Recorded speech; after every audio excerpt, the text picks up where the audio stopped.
പണ്ഡിതന്മാരെ കുറവാണോ നമുക്ക്? ഇഷ്ടംപോലെ പണ്ഡിതന്മാരില്ലേ? ഏതൊക്കെ രൂപത്തിൽ പണ്ഡിതന്മാരുണ്ട്? മദ്രസന്റെ കുറവാണോ? അറിവിന്റെ കുറവാണോ? അല്ലെങ്കിൽ നമ്മുടെ കൂട്ടായ്മയുടെ കുറവാണോ? ഏറ്റവും കൂടുതൽ കള്ളുടിക്കുന്നത് നമ്മളെ ആൾക്കാര്, മോശപ്പെട്ട കേസിൽ പൊരിക്കപ്പെടുന്ന നമ്മളെ ആൾക്കാര്. ഇപ്പൊ ഇല്ലാത്ത പ്രവണത തുടങ്ങുക, ആത്മഹത്യ തുടങ്ങി. ഇതുവരെ ആത്മഹത്യ നമ്മളെ കൂടുതൽ കുറവേന്ന്, അതും തുടങ്ങിക്കഴിഞ്ഞു. ലഹരികൾ അടിമപ്പെടുന്ന നമ്മളെ ആൾക്കാര്. പല കോളേജിലൊക്കെ റെയ്ഡൊക്കെ നടന്നാൽ ഏറ്റവും കൂടുതൽ ലഹരിന്റെ ആൾക്കാരെ പിടിക്കപ്പെടുന്ന നമ്മളെ ആൾക്കാരാണ്.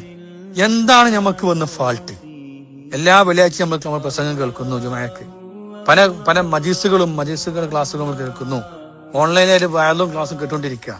ഇങ്ങനെയൊക്കെ ആയിട്ട് പോലും എന്താണ് നമുക്ക് സംഭവിച്ചത്? എന്താ നമുക്ക് വന്നൊരു ഫാൾട്ട്? ആരും ചിന്തിച്ചിട്ടുണ്ടോ?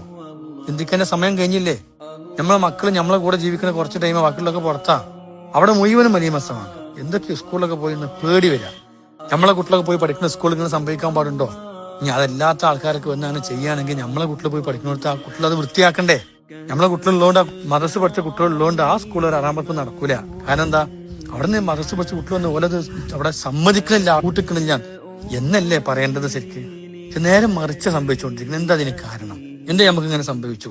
അപ്പൊ നമുക്കറിയുന്നത് പോലെ അറിവിന്റെയോ പണ്ഡിതന്മാരുടെയോ സദാത്യങ്ങളുടെ കുറവല്ല നമുക്ക് സംഭവിച്ചത്.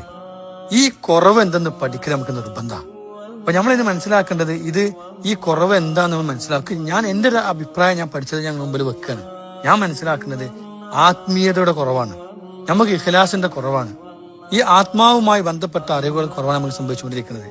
ഒരു കാലത്ത് പണ്ഡിതന്മാർ ഇവിടെ കുറവായിരുന്നു, പക്ഷെ ഇവിടെ ഔലിയാക്കൾ ഉണ്ടായി നമ്മുടെ മുമ്പിൽ.